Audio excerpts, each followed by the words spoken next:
चलिए, so last class में अपन लोग आई थिंक बात कर रहे थे वेव मैकेनिकल मॉडल की, है ना। और मैंने आपको यस बताया था कि जब हम इलेक्ट्रॉन के डुअल नेचर को क्या कहते हैं एक साथ कंबाइन कर देते हैं, मतलब पार्टिकल नेचर भी और वेव नेचर भी, तब हमें जो मॉडल मिलता है that is known as wave mechanical model of atom. और इसमें इलेक्ट्रॉन को एक क्या माना जाता है, वेव माना जाता है, जिसकी गिवन 3D स्पेस में पाए जाने की sir, sound is probability. Not clear sir. Sir, sound is not clear.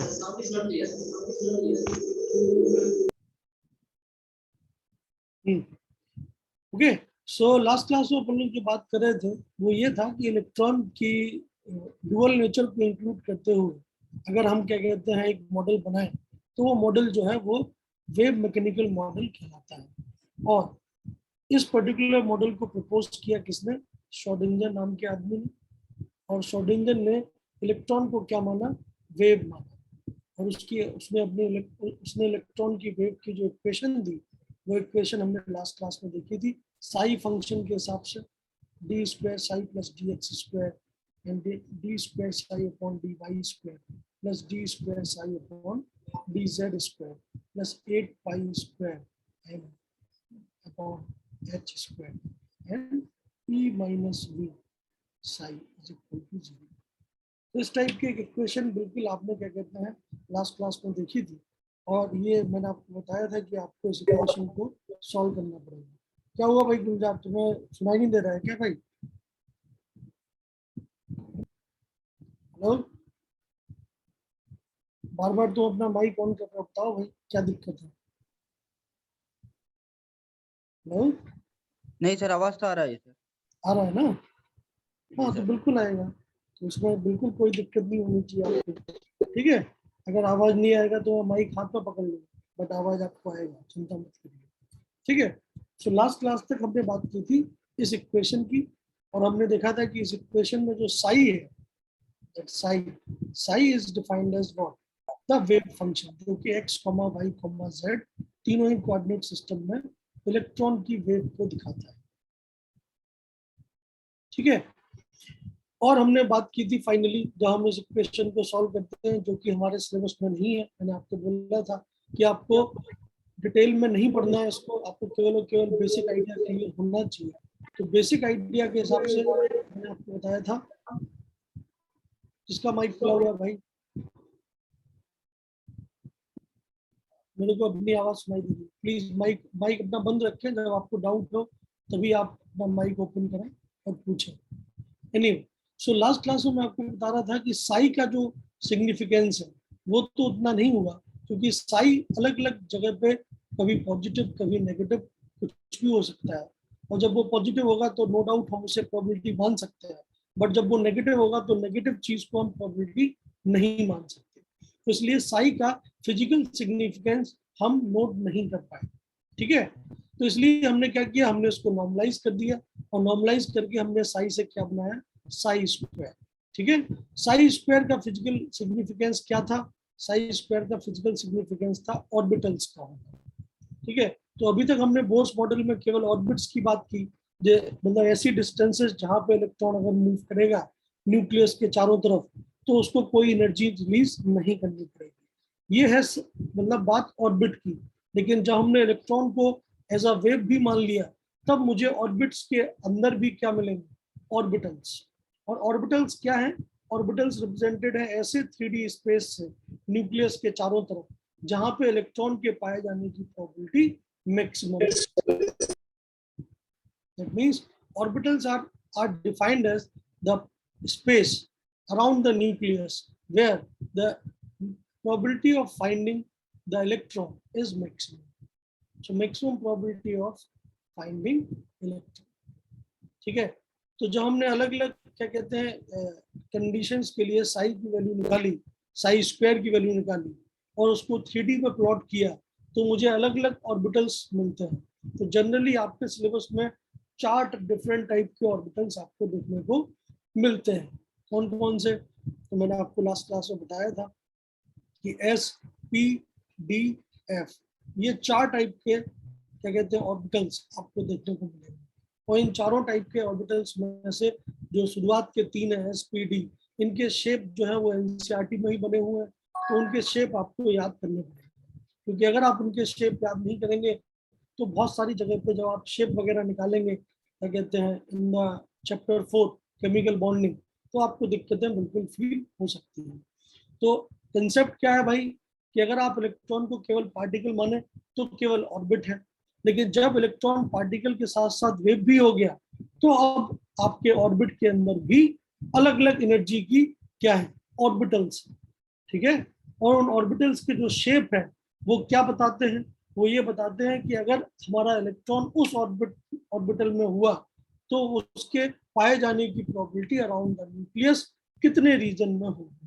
That means उतने रीजन में तो क्या कहते हैं आपका इलेक्ट्रॉन पाया जाएगा, उसकी प्रोबेबिलिटी पाए जाने की मैक्सिमम होगी, जबकि उसके बाहर वाले रीजन में इलेक्ट्रॉन के पाए जाने की प्रोबेबिलिटी मिनिमम होगी या ना के बराबर होगी, ठीक है। इतनी बात सब लोगों को समझ में आई, ये लास्ट क्लास की बात है। सर वो जो आप बोल रहे थे sir, structure of SP sir, SP तो एस तो सर स्फेरिकल है एंड पी तो डम्बल शेप है, और क्या सर याद करना पड़ेगा इसके बाद में? आपको एस, पी और डी तीनों ही क्या कहते हैं ऑर्बिटल्स के स्ट्रक्चर याद करने पड़ेंगे। जैसे एस ऑर्बिटल है तो अभी आपने बोला बिल्कुल, एस ऑर्बिटल जो है वो स्फेरिकल नेचर का होता है, और स्फेरिकल नेचर का होने की वजह से आपका जो शेप जनरली आएगा वो स्फेयर के जैसा आएगा। जैसे अगर ये कोऑर्डिनेट हो गया आपके एक्स, ये हो गया वाई, ओरिजिन पे आपका हो गया न्यूक्लियस, और ये हो गया जेड, तो आपको एक स्फेयर के जैसा दिखाई देगा, ठीक है। अलग अलग के लिए अलग अलग वैल्यू आएगी। जैसे ये अगर मैं देखूं तो ये शेप है 1s ऑर्बिट का। जब 2s देखोगे तो 1 और 2 ऑर्बिट के बीच में कहीं ना कहीं आपको एक नोड मिलेगा, ठीक है, जहां पे इलेक्ट्रॉन की पाए जाने की प्रोबेबिलिटी मैक्सिमम मतलब मिनिमम है। अबू तारिक हुसैन अपना माइक बंद कर ले, मेरे को मेरी आवाज सुनाई दे रही है, थैंक यू, ठीक है। तो एस ऑर्बिटल जो है वो जनरली स्फेरिकल नेचर के होते हैं, ठीक है। अब फर्स्ट ऑर्बिट की बात की जाए तो एक पूरा स्फेयर होगा लाइक दिस। अगर सेकंड ऑर्बिट की बात की जाए तो सेकंड ऑर्बिट में जब 2s आएगा तो वो कुछ इस टाइप से होगा। पहला एक स्फेयर होगा अंदर, ये आपका मतलब 1s के जैसा ही होगा, फिर कंसेंट्रिक दूसरा स्फेयर होगा,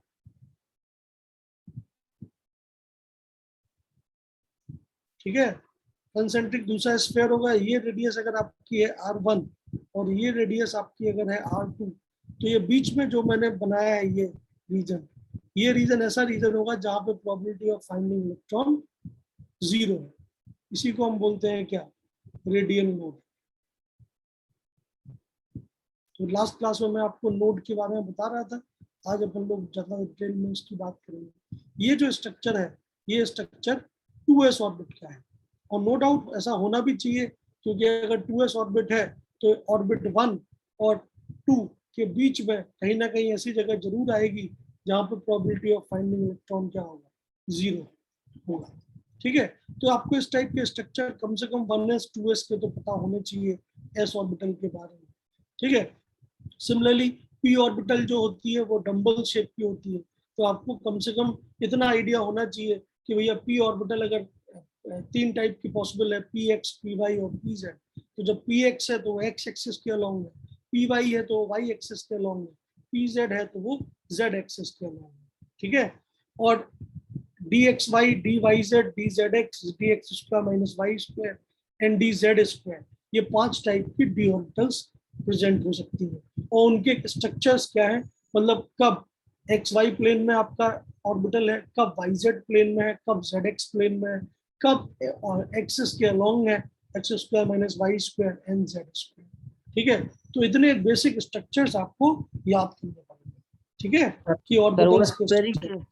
सर वो स्फेरिकल में सिर्फ फिर भी सर डिवाइड कर देते हैं, सपोज सर एक्स में, वाई में और जेड में। इसको सर वो शेप जो सर हमने पाया एसपीडीएफ सर, उसको भी बिहाइंड सर डिवाइड कर लेते हैं सर, एक्स में और वाई में और जेड में। भाई एस ऑर्बिटल में तो आपको ऐसा डिवाइड करने की जरूरत है नहीं, क्योंकि एस ऑर्बिटल क्या है, स्फेरिकल, और कोई चीज अगर स्फेरिकल है तो वो तो नॉन डायरेक्शनल है, क्योंकि स्फेयर तो हर डायरेक्शन में होता है। तो जब एस ऑर्बिटल की बात होगी तब आप डिवाइड ऐसा नहीं करेंगे, ठीक है। लेकिन जब आपकी डायरेक्शनल प्रॉपर्टी है, जैसे पी ऑर्बिटल में है, डी ऑर्बिटल में है, तब आप बिल्कुल ऐसा स्ट्रक्चर मतलब आपको इमेजिन करना पड़ेगा कि भैया डिवाइड करें। जैसे अगर मैं p ऑर्बिटल्स की बात करूं तो p ऑर्बिटल तो भैया डायरेक्शनल प्रॉपर्टी रखता है, 3 टाइप का होता है, px है, py है, pz है। तो अब आपका px जो है वो हमेशा x एक्सिस के अलोंग होगा, तो आपको x एक्सिस दिखाना पड़ेगा, ये न्यूक्लियस है, ऐसे बनाना पड़ेगा। समझ में आ रही बात? तो ये x एक्सिस के अलोंग है। py आपको ऐसे ही बनाना पड़ेगा अगर ये y एक्सिस है तो, और pz आपको ऐसे बनाना पड़ेगा अगर ये z एक्सिस है।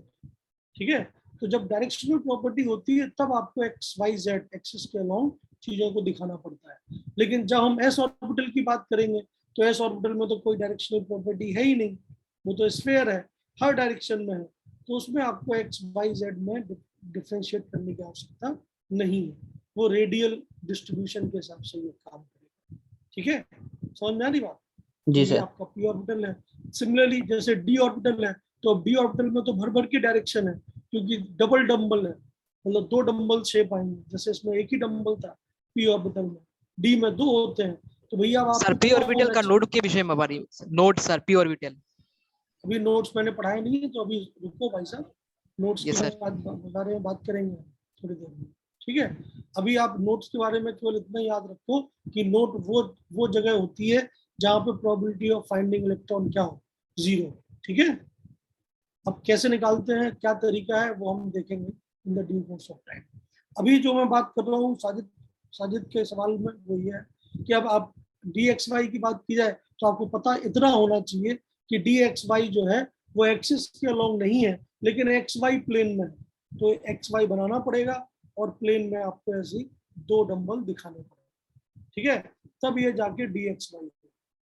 ओके, जब तुम्हें डी वाई जेड की बात होगी तो आपको वाई जेड प्लेन में से बनाना पड़ेगा। अब कोई अगर बोलेंगे d x square minus y square, तो फिर आपको एक्सिस के अलोंग ही बनाना पड़ेगा। ठीक है, तो कौन से एक्सिस इन्वॉल्व है और शेप 3D में कैसे दिख रहा है, ये आपको एस पी डी ऑर्बिटल के लिए पता होना चाहिए। और ये बात पक्की है कि s orbital are non directional in nature, other orbitals except s orbital are directional in nature. ठीक है, क्लियर है? ये सर, ये तक समझ में आया सर। ओके, तो ये हो गया आपका बेसिक। Yes sir. चलिए, तो अब आगे की बात करते हैं। तो आगे की बात मतलब कैसे करेंगे? अब देखो, सिंपल सी बात है कि जब इलेक्ट्रॉन पार्टिकल था तो ऑर्बिट था, तो इलेक्ट्रॉन को ढूंढना बहुत आसान था। जैसे बोर्स मॉडल में इलेक्ट्रॉन को ढूंढना बहुत आसान है, क्योंकि इलेक्ट्रॉन पार्टिकल है और अगर ग्राउंड स्टेट में है तो फर्स्ट ऑर्बिट में है, डिस्टेंस मेरे को पता है न्यूक्लियस के से कितनी दूर होगा।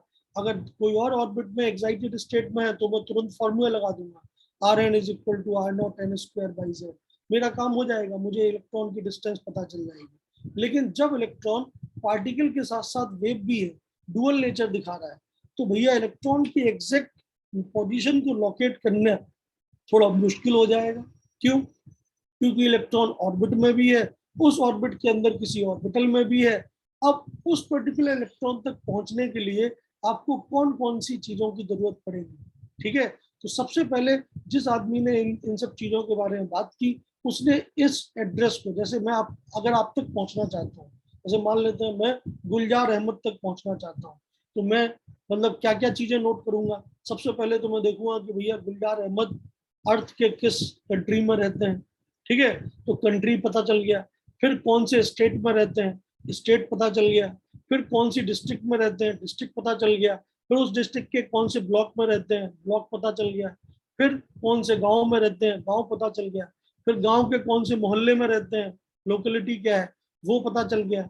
फिर उस लोकेलिटी में उनका घर का नंबर क्या है, और घर के नंबर भी अगर पता चल गया तो उसके बाद उनके जो पापा का नाम है वो क्या है, और उसके बाद उनका नाम। जब भी आप किसी भी आदमी को चिट्ठी भेजते हैं, पहले जमाने में चिट्ठी भेजते थे, आजकल तो एसएमएस और व्हाट्सएप से ही काम चल जाता है, बट पहले के जमाने में जब आप किसी भी चीज का एड्रेस लिखते थे, तो एड्रेस कैसे लिखते हो? आप अपना नाम, फिर अपने पापा का नाम, फिर अपने घर का नाम, फिर लोकेलिटी, फिर अपने गांव का नाम, फिर अपने डिस्ट्रिक्ट का नाम, फिर स्टेट का नाम पिन कोड के साथ, यही ना करते हो? तो आपको अगर मुझे लोकेट करना है तो आपके एड्रेस की जरूरत है। उसी तरीके से जब मुझे इलेक्ट्रॉन को लोकेट करना है तो मुझे इलेक्ट्रॉन के कुछ पैरामीटर्स तो चाहिए, ताकि मैं प्रिसाइसली ये नोट कर पाऊँ कि इलेक्ट्रॉन कहाँ पे है एग्जैक्टली एटम के अंदर। तो बोर्स मॉडल में ये करना बहुत आसान था, इसलिए ऐसा कोई टॉपिक नहीं था, क्योंकि बोर्स मॉडल में तो सिंगल इलेक्ट्रॉन सिस्टम है, एक ही इलेक्ट्रॉन है, और वो इलेक्ट्रॉन फर्स्ट ऑर्बिट में पाया जाता है ग्राउंड स्टेट में। अगर उसने कुछ एनर्जी खाली एक्साइटेड स्टेट में चला गया तो मैं एक्साइटेड स्टेट की वैल्यू निकाल लूंगा कौन सी ऑर्बिट में है, मुझे उसके बारे में सब चीजें पता चल जाएगी। लेकिन जब मैं श्रोडिंगर वेव इक्वेशन या वेव मैकेनिकल मॉडल की बात करूंगा तो केवल और केवल ऑर्बिट नंबर से ही इलेक्ट्रॉन को आइडेंटिफाई नहीं किया जा सकता। समझ में आ रही बात? Then we will require much more parameters in order to address one particular electron. तो किसी भी एक पर्टिकुलर इलेक्ट्रॉन तक पहुंचने के लिए जो जो पैरामीटर्स एड्रेस में लगेंगे वो सारे पैरामीटर्स कलेक्टिवली क्या कहलाते हैं? Quantum numbers. नो डाउट ये सारे पैरामीटर्स जो हैं वो श्रोडिंगर वेव इक्वेशन के सॉल्यूशन से ही निकले हैं, बट क्वांटम नंबर्स आपको बिल्कुल समझ में आने चाहिए कि क्वांटम नंबर्स तक मैं कैसे पहुंचूंगा। क्वांटम नंबरिंग एक बहुत ही इंपॉर्टेंट, मतलब मैं कहूँ कि टॉपिक है जो आपको बिल्कुल समझ में आना चाहिए। ठीक है, तो क्वांटम नंबरिंग का या क्वांटम नंबर्स का मेन मोटो क्या है कि मैं किसी एक पर्टिकुलर इलेक्ट्रॉन को प्रिसाइसली आइडेंटिफाई कर पाऊँ कि वो इलेक्ट्रॉन किस पर्टिकुलर ऑर्बिट में है, फिर उस ऑर्बिट की किस ऑर्बिटल में है, फिर उसके बाद उसकी अगर डायरेक्शन है तो किस डायरेक्शन में है, एक्स में है कि वाई में है कि जेड में है। ठीक है, और उसके बाद उसकी स्पिन मतलब किस किस डायरेक्शन में, क्लॉकवाइज या एंटी क्लॉकवाइज। तो क्वांटम नंबरिंग का जो मेन मोटो है वो है लोकेशन या लोकेटिंग एन इलेक्ट्रॉन। ठीक है, ये इसका मेन मोटो है कि मैं किसी भी इलेक्ट्रॉन को कैसे लोकेट करूंगा जिस इलेक्ट्रॉन का वेव फंक्शन मेरे को पता है साइन। ठीक है, जो कि श्रोडिंगर वेव इक्वेशन के से ही डिपिक्ट हो रहा है। ठीक है, इतनी बात सबकी समझ में आ रही है? नहीं बोलिए। हाँ सर। ठीक है, तो अलग अलग क्वांटम नंबर्स इलेक्ट्रॉन के अलग अलग पोजीशंस को नोटिफाई करते हैं। और सिंपल सी बात है, क्वांटम नंबर्स की अगर मैं बात करूं तो वो इलेक्ट्रॉन के एनर्जी, इलेक्ट्रॉन की ऑर्बिट, इलेक्ट्रॉन की ऑर्बिटल के शेप, इलेक्ट्रॉन के ऑर्बिटल की डायरेक्शन, ठीक है, और उसके बाद इलेक्ट्रॉन के खुद के मोशन के बारे में बताते हैं। ठीक है, तो अगर मैं क्वांटम नंबर्स की डेफिनेशन लिखना चाहूँ या उसके बारे में बेसिक आइडिया मैथमेटिकली लिखना चाहूँ तो वो क्या है, तो उसके बारे में बात कर लेते हैं। तो टॉपिक आप लोग नोट कर लीजिए, क्वांटम नंबर्स। नो डाउट ये सवाल, ये जो पर्टिकुलर टॉपिक है एग्जाम पॉइंट ऑफ व्यू से बहुत इंपॉर्टेंट है। अगर आप पिछले 10-15 साल के पेपर देखेंगे तो आपको क्वांटम नंबर्स के ऊपर सवाल जरूर देखने को मिलेगा। तो क्वांटम नंबर्स को हम कैसे मतलब डिफाइन कर सकते हैं, तो डेफिनेशन आप लिख सकते हैं, quantum numbers are to specify, so they are used to specify and display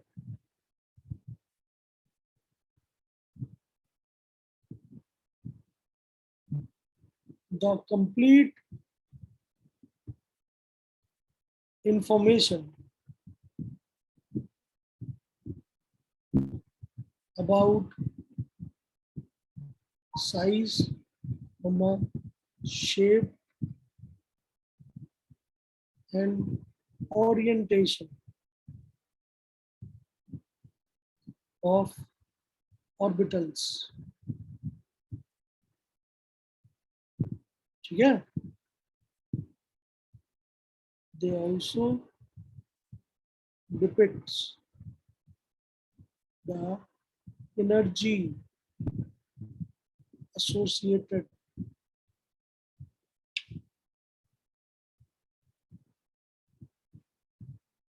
and motion of। ठीक है, तो ये बहुत ही ट्रिवियल सी डेफिनेशन जो कि मैंने आपको बताई है क्वांटम नंबर्स की। कोई आपसे पूछे कि what do you mean by quantum numbers, तो देखो याद क्या रखना है लेमन टर्म में, मजदूरों की भाषा में, कि क्वांटम नंबर इलेक्ट्रॉन का एड्रेस है। बहुत ही सिंपल। ठीक है, तो इलेक्ट्रॉन का एड्रेस अगर हमने निकाल दिया तो क्वांटम नंबर हमें मिल गया, ये हमें याद रखना है। ठीक है, लेकिन कोई मैथमेटिकली पूछे, मतलब कोई टेक्निकल डेफिनेशन पूछे, तो भैया क्वांटम नंबर्स क्या क्या डिफाइन करते हैं? इलेक्ट्रॉन की एनर्जी, मतलब इलेक्ट्रॉन न्यूक्लियस से कितना दूर है, इलेक्ट्रॉन कौन सी ऑर्बिट में है, इलेक्ट्रॉन का जो ऑर्बिटल है उसका शेप क्या है, शेप मतलब डायरेक्शन प्रॉपर्टी क्या है, ठीक है, साइज क्या है और उसकी ओरिएंटेशन क्या है इन द ऑर्बिटल्स, ठीक है। तो ये सब जो है ये बेसिक डेफिनेशन हो गई किसकी, क्वांटम नंबर्स की, ठीक है। तो क्वांटम नंबर्स की लॉजिकल डेफिनेशन ये है। बाकी समझने वाली डेफिनेशन क्या है, जैसे आपका एड्रेस होता है, इलेक्ट्रॉन का एड्रेस उनके क्वांटम नंबर्स होते हैं। समझ में आई बात है नहीं आई, बोलिए, क्लियर है, बोलिए। सर क्लियर है। ओरिएंटेशन सर ओरिएंटेशन मतलब ये देखो भाई, इलेक्ट्रॉन जैसे सन है और अर्थ है, ठीक है।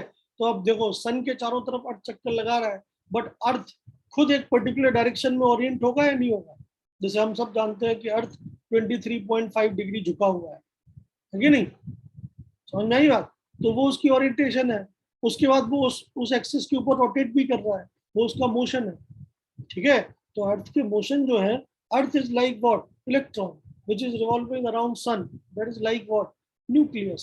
तो उस इलेक्ट्रॉन का जो ओरिएंटेशन है, मतलब वो पर्टिकुलर कितने डायरेक्शन में झुका हुआ है उस पर्टिकुलर न्यूक्लियस के चारों तरफ, ठीक है। एक तो देखो जो आपका अर्थ है वो कितना दूर है, that is what, orbit.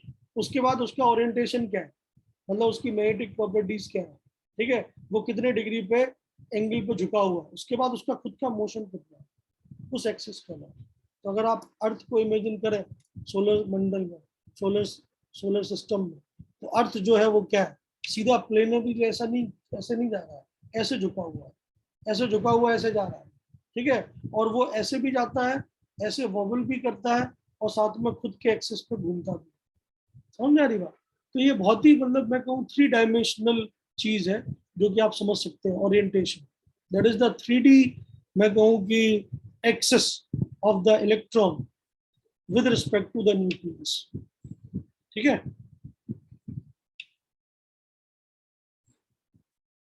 Okay, तो याद क्या रखना है आपको कि क्वांटम नंबर क्या होते हैं, क्या क्या बोलेंगे आप। अगर कोई दोस्त आपसे पूछ रहा है कि क्वांटम नंबर क्या होता है, उसको सीधा समझा दीजिए। तो जैसे तुम्हारा एड्रेस होता है, इलेक्ट्रॉन का एड्रेस है क्वांटम नंबर। लेकिन कोई एग्जाम में अगर आपसे पूछ रहा है टेक्निकल टर्म्स में, तो भैया ये ऐसे आप समझाएंगे। क्वांटम नंबर्स से हमें क्या पता चलता है, इलेक्ट्रॉन की एनर्जी, इलेक्ट्रॉन की orbital shape, size and orientation, ठीक है, of the electronic motion around the nucleus.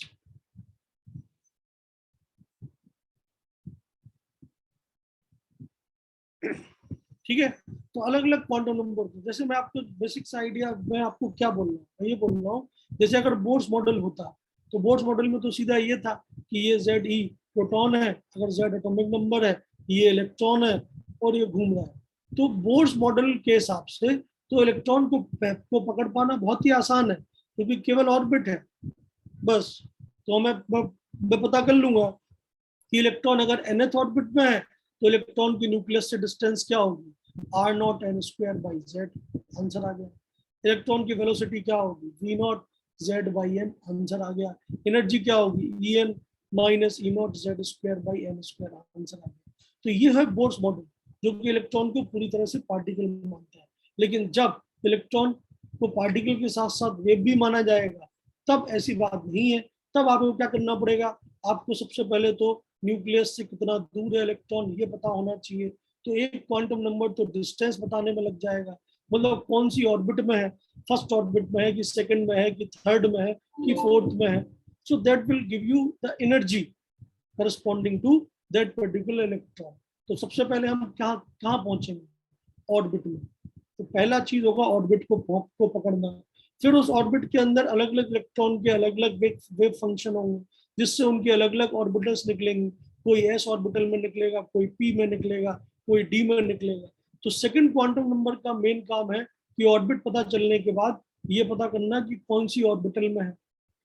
जब एक बार ऑर्बिटल भी पता चल गया, तो उस ऑर्बिटल में इलेक्ट्रॉन, जैसे मान लेते हैं p ऑर्बिटल में पता चल गया कि p ऑर्बिटल में है, तो अब आपको ये भी पता होना चाहिए कि वो किस ओरिएंटेशन में है, x में है कि y में है कि z में है। तो ऑफ कोर्स तब आपको क्या क्या मतलब पता होना चाहिए, मैग्नेटिक मूवमेंट, कि भैया उसका जो झुकाव है न्यूक्लियस के चारों तरफ वो किस डायरेक्शन में है, एक्स में है कि वाई में है कि जेड में है. So that is given by what, the magnetic movement of electron. And finally उस इलेक्ट्रॉन की खुद का मोशन, कि वो इलेक्ट्रॉन जो है वो जो घूम रहा है वो क्लॉकवाइज घूम रहा है या एंटी क्लॉकवाइज घूम रहा है. So that will give you what, the exact address of electron, and that is known as spin. तो ये 4 क्वांटम नंबर्स के सेट में हम इलेक्ट्रॉन तक पहुंच सकते हैं. ठीक है, कब? जब हम इलेक्ट्रॉन के डुअल नेचर की बात करते हैं. अगर हम इलेक्ट्रॉन के पार्टिकल नेचर की बात करें तो मुझे 4 चाहिए ही नहीं, मैं सीधा बात करूंगा और अपना आंसर निकाल लूंगा. लेकिन जब डुअल नेचर की बात आएगी तो भैया सबसे पहले आपको चाहिए ऑर्बिट, फिर चाहिए ऑर्बिटल, फिर चाहिए उसका मैग्नेटिक मूवमेंट, फिर चाहिए उसका खुद का मोशन. तब जाके मैं एग्जैक्टली एक पर्टिकुलर इलेक्ट्रॉन तक पहुंच सकता हूँ. ठीक है, ओके, बोलिए. जी सर. बोलिए आप जी. चलिए, बहुत बढ़िया. चलिए, तो एक एक करके हम क्वांटम नंबर्स की बात करते हैं. तो सबसे पहला जो क्वांटम नंबर है that is known as principal quantum number.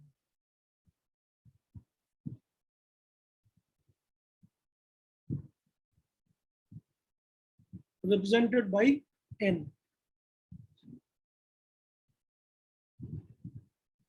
तो प्रिंसिपल क्वांटम नंबर क्या बताता है भाई? प्रिंसिपल क्वांटम नंबर बताता है कि आपके इलेक्ट्रॉन की एनर्जी कितनी है. It means this represent the energy associated. And technical term में बात करें तो ये क्या रिप्रेजेंट करता है? Orbit number. क्योंकि अगर ऑर्बिट नंबर बढ़ेगा तो इलेक्ट्रॉन की एनर्जी बढ़ेगी. ठीक है, इलेक्ट्रॉन न्यूक्लियस से जितना दूर जाएगा उसकी एनर्जी नेगेटिव में उतनी कम होगी, मतलब उसकी एनर्जी बढ़ती जा रही है. हम सब जानते हैं कि फर्स्ट ऑर्बिट में इलेक्ट्रॉन की एनर्जी मिनिमम होती है और इनफाइनाइट ऑर्बिट में इलेक्ट्रॉन की एनर्जी मैक्सिमम होती है. सो ये ऑर्बिट नंबर को रिप्रेजेंट करता है. ठीक है, सबसे पहली चीज. तो प्रिंसिपल क्वांटम नंबर क्या है भाई? Principal quantum number represent the energy associated with any electron. और प्रिंसिपल क्वांटम नंबर क्या रिप्रेजेंट करेगा? मतलब टेक्निकल टर्म्स में principal quantum number represent the orbit number of the electron which we are talking about. So simple सी बात है, कुछ basic सी idea अगर हम बात करें तो of course principal quantum number जैसे जो मैंने आपको थ्योरी दी है उसमें आपको बहुत सारी बातें लिखी हुई मिलेंगी. बट समझने वाली बात इतनी है क्या कि भैया principal quantum number overall energy associated with electron की बात करता है और ऑर्बिट नंबर को रिप्रेजेंट करता है. ठीक है, समझ में आ रही बात? तो कुछ इंपॉर्टेंट बातें क्या है? It was proposed by bore. So proposed by bore, और वो तो हम जानते ही हैं क्योंकि बोर ने अपने हर एक फॉर्मूले में एन का इस्तेमाल किया है. तो एन के हिसाब से ये चीजें वेरी करती है. So proposed by Bohr and denoted by N, पहला पॉइंट. दूसरा point, it determines the average distance between electron and nucleus. So हम ये भी लिख सकते हैं क्योंकि energy associated means distance. So we can say it represent the average distance between electron and nucleus. ठीक है, उसके बाद हम क्या बोल सकते हैं कि जैसे अगर आप पुराना सिस्टम की बात करें के एल एम एन पुरानी ऑर्बिट्स के हिसाब से, तो अगर के ऑर्बिट है तो उसके लिए एन की वैल्यू क्या है 1, एल ऑर्बिट है तो उसके लिए एन की वैल्यू क्या है 2, एम ऑर्बिट है तो उसके लिए एन की वैल्यू क्या है 3. सिमिलरली दैट मींस कौन सी ऑर्बिट में इलेक्ट्रॉन प्रेजेंट है वो प्रिंसिपल क्वांटम नंबर रिप्रेजेंट करता है. किसी को कोई भी दिक्कत है इसमें तो बताइए. जैसे अगर मैं बोलूं कि मेरा इलेक्ट्रॉन के लिए एन की वैल्यू है 5, मतलब वो इलेक्ट्रॉन 5th ऑर्बिट में होगा. अगर एन की वैल्यू 6 है तो 6th ऑर्बिट में होगा. हाँ बोलो सर. एवरेज डिस्टेंस में सर कुछ प्रॉब्लम है सर, वो फिर से थोड़ा. डिस्टेंस मतलब जैसे बोर्ड्स मॉडल में डिस्टेंस आपने निकाली थी Rn is equal to R0 n square by z. तो जब आपने इलेक्ट्रॉन को पार्टिकल मान लिया पूरी तरीके से तो आपको एक प्रॉपर डिस्टेंस मिली थी या नहीं मिली थी? Rn equal to R0 n square by z. लेकिन जब वेव नेचर है तो वेव नेचर में तो आपको एग्जैक्ट डिस्टेंस तो कभी नहीं मिलेगी. हाइजेनबर्ग अनसर्टेनिटी प्रिंसिपल भी यही बोलता है कि नहीं? तो एग्जैक्ट डिस्टेंस तो नहीं मिलेगी, तो एवरेज डिस्टेंस की बात कर रहे हैं कि इलेक्ट्रॉन के पूरे ऑर्बिटल में पाए जाने की प्रोबेबिलिटी है। तो एवरेज डिस्टेंस मतलब किस डिस्टेंस पे इलेक्ट्रॉन के पाए जाने की प्रोबेबिलिटी मैक्सिमम है, वो जनरली बोर ऑर्बिट की डिस्टेंस ही निकल के आती है। Rn is equal to R naught n square by z। ठीक है, जैसे 2p ऑर्बिट है जी सर। तो 2p ऑर्बिट में आपकी जो एवरेज डिस्टेंस आएगी वो सेकंड ऑर्बिट की डिस्टेंस के बराबर ही आएगी। ठीक है, 4r naught। ठीक है, जी सर। जी सर ठीक है।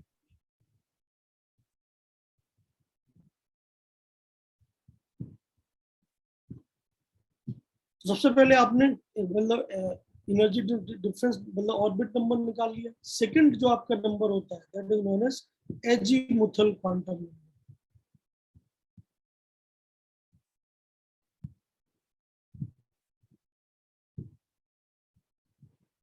और ये रिप्रेजेंट होता है किससे, एल से।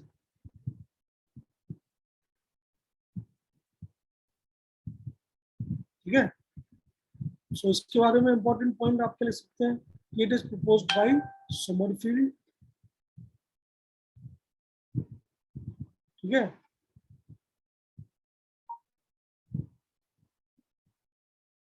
तो सोमरफील्ड ने इसको प्रपोज किया था and it is noted by L.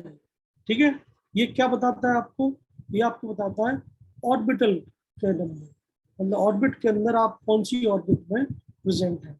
So orbital के आइडेंटिफिकेशन इस नंबर से होती है। और ऑर्बिटल का आइडेंटिफिकेशन किसके बेसिस पे होगा, हम सब जानते हैं ऑर्बिटल का आइडेंटिफिकेशन होगा उसके डायरेक्शनल प्रॉपर्टी शेप के बेसिस पे। ठीक है, तो ऑफ कोर्स ये नंबर जो है वो ये बताता है कि आपके और आपका जो इलेक्ट्रॉन है वो कौन सी ऑर्बिटल में है, मतलब वो स्फेरिकल नेचर वाली ऑर्बिटल में है या डंबल वाली ऑर्बिटल में है या डबल डंबल वाली ऑर्बिटल में है। ठीक है, दैट मींस ये आपको ऑर्बिटल आइडेंटिफिकेशन देता है या this will provide you the information about shape of the orbit.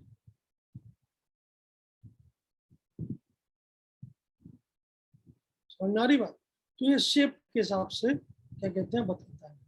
और ऊपर से ये एनर्जी के बारे में बताता है। ठीक है, अलग अलग ऑर्बिटल्स में ऑफ कोर्स एनर्जी की बात की जाए, so it also tell us about energy of electron. कैसे, अलग अलग ऑर्बिटल हैं एस पी डी एफ, तो एनर्जी ये बताएगा अगर सेम ऑर्बिट में अलग अलग इलेक्ट्रॉन अलग अलग ऑर्बिटल में है तो एनर्जी का जो जो वेरिएशन है वो ऐसे होता है। एस ऑर्बिटल में मिनिमम एनर्जी होती है, पी में थोड़ी ज्यादा होती है, डी में और ज्यादा होती है, एफ में सबसे ज्यादा एनर्जी होती है। सेम ऑर्बिटल में बात चल रही है, सेम ऑर्बिट की बात चल रही है। ठीक है, सो एन की वैल्यू अगर मैं फिक्स कर दूं तो एल की अलग अलग वैल्यूज हमें मिलेंगी। और एल की कितनी वैल्यूज पॉसिबल है, एस पी डी एफ, तो हमें कुछ ना कुछ एल की वैल्यूज के साथ और इन सब सेल के साथ रिलेशन हमें जरूर बनाना पड़ेगा, अदरवाइज हम कैसे बता पाएंगे कि एल की वैल्यू एग्जैक्टली कितनी है। तो जनरली जो रिलेशन बनाया जाता है वो ये है कि एस ऑर्बिटल के लिए एल की वैल्यू मानी जाती है 0, पी ऑर्बिटल के लिए एल की वैल्यू मानी जाती है 1, डी ऑर्बिटल के लिए एल की वैल्यू मानी जाती है 2 एंड एफ ऑर्बिटल के लिए एल की वैल्यू मानी जाती है 3। तो अगर मैं बोलूं कि मेरा इलेक्ट्रॉन का प्रिंसिपल क्वांटम नंबर है 5, दैट मींस वो 5th ऑर्बिट में है, और उसका एजीमुथल क्वांटम नंबर है 2, इसका मतलब वो 5d ऑर्बिटल में है, क्योंकि 2 किसके लिए आता है, d के लिए। ये वैल्यूज जो है 0 1 2 3 ये कहाँ से आती हैं, solution of Schrodinger wave equation से। एस ऑर्बिटल के लिए जनरली एल की वैल्यू 0 आती है क्योंकि उसमें कोई डायरेक्शनल प्रॉपर्टी नहीं है। पी ऑर्बिटल में एक एक्सिस के अलोंग डायरेक्शनल प्रॉपर्टी है तो उसके लिए वैल्यू आती है 1।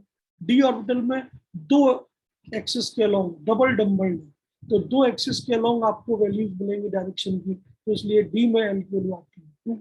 एंड एफ ऑर्बिटल है डबल डिफ्यूज डंबल, मतलब उसके लिए जो डायरेक्शन है वो 3 डिफाइन हो सकती है और उसका जो शेप है वो जनरली आपके सिलेबस में नहीं है, आपकी किसी भी बुक में एफ ऑर्बिटल का शेप नहीं बना है, आप उसे इमेजिन भी नहीं कर सकते।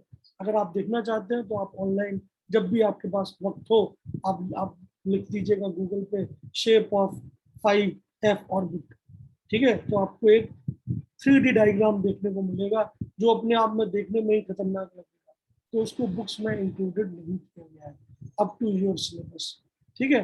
बट उसमें अगर टोटल डायरेक्शंस निकाली जाए तो डायरेक्शनल प्रॉपर्टी के हिसाब से एफ ऑर्बिटल में 3 डायरेक्शन निकलती हैं, और इसकी वजह से एफ ऑर्बिटल का एजीमुथल क्वांटम नंबर 3 माना जाता है, ठीक है। बोलिए। जी सर ठीक है। ये आपका पास हो गया azimuthal quantum number. That means अगर आपको किसी इलेक्ट्रॉन का प्रिंसिपल क्वांटम नंबर पता हो और एजीमुथल क्वांटम नंबर पता हो, तो आप उस इलेक्ट्रॉन की ऑर्बिट तक पहुंच सकते हैं, और उस ऑर्बिट के अंदर कौन सी ऑर्बिटल में है वहां तक आप पहुंच सकते हैं यूजिंग दीज 2 नंबर। लेकिन अभी तक इलेक्ट्रॉन की मैग्नेटिक प्रॉपर्टीज या इलेक्ट्रॉन की खुद की एक्सेस, कि कितने एक्सेस पे वो टिल्टेड है जब वो न्यूक्लियस के चारों तरफ घूम रहा है, इसके बारे में बात नहीं हुई, ठीक है। तो वो बात होती है किससे, अगले क्वांटम नंबर से, जिसको हम बोलते हैं मैग्नेटिक क्वांटम नंबर एम। ये हो गया सेकंड क्वांटम नंबर, और ये वैल्यू फिक्स्ड है, ये वैल्यू बदलती नहीं है। एस ऑर्बिटल के लिए हमेशा एल की वैल्यू 0 आएगी, और पी के लिए 1 आएगी, डी के लिए 2 आएगी, एफ के लिए 3 आएगी। ये वैल्यू फिक्स है, ये कभी नहीं बदलेगी। कोई भी ऑर्बिट अगर है, मतलब कोई भी ऑर्बिटल है आपको गिवन है 5f, तो f अगर है तो l की वैल्यू 3, बात खत्म, ठीक है। So these value are fixed for a particular orbit, ठीक है। अगला जो आपके पास क्वांटम नंबर है that is known as magnetic quantum number,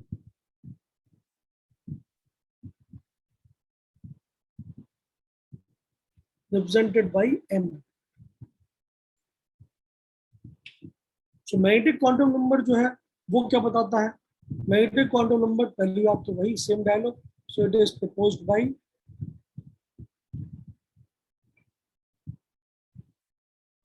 लिंड,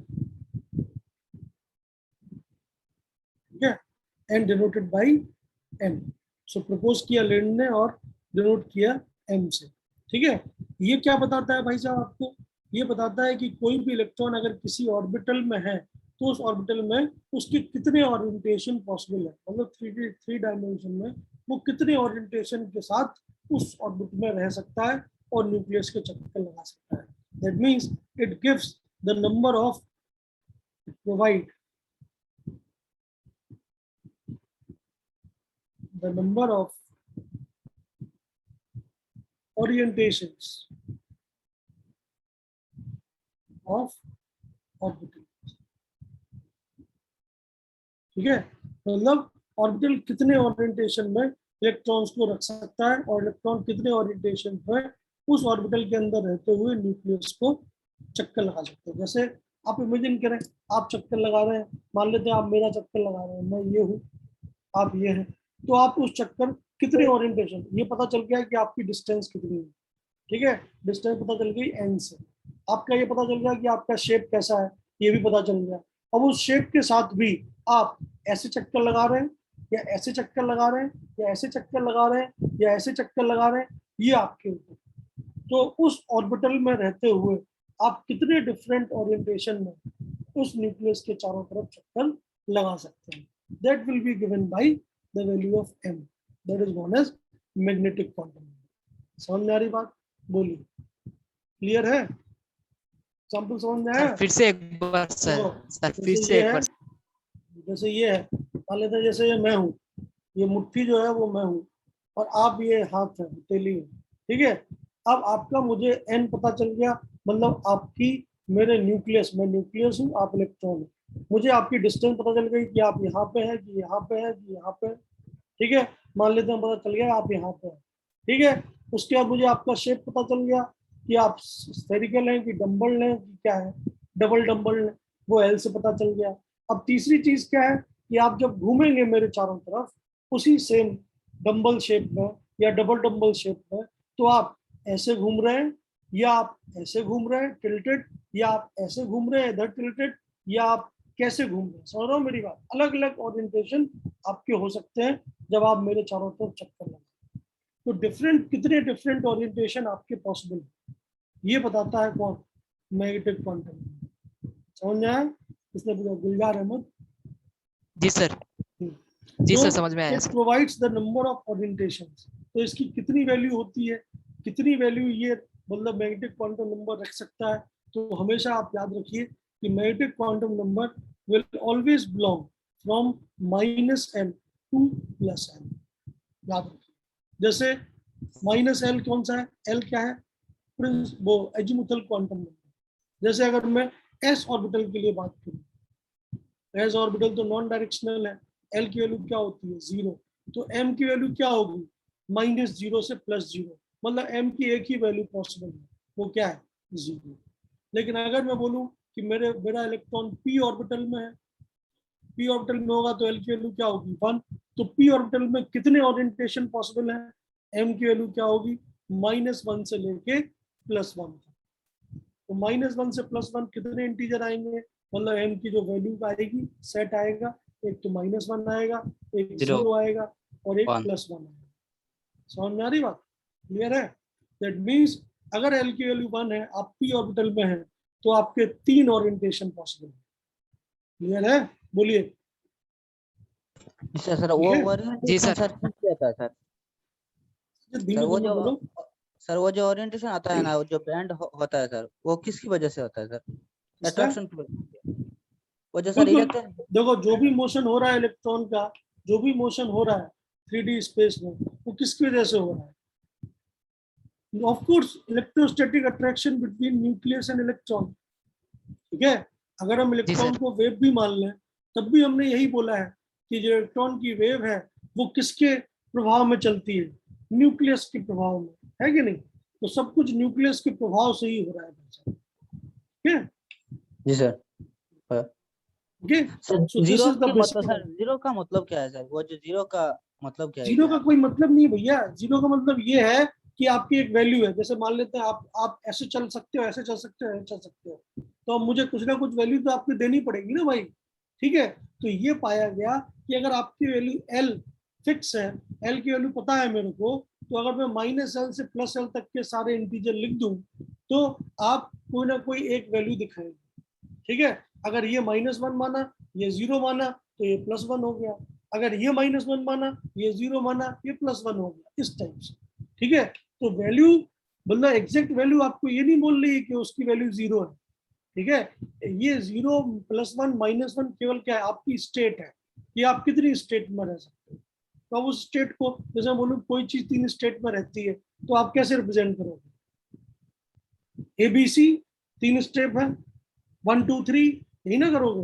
तो यहाँ पे जो तरीका है रिप्रेजेंट करने का, वो 1 2 3 या 0 1 2 या ABC ना होके -l से प्लस है।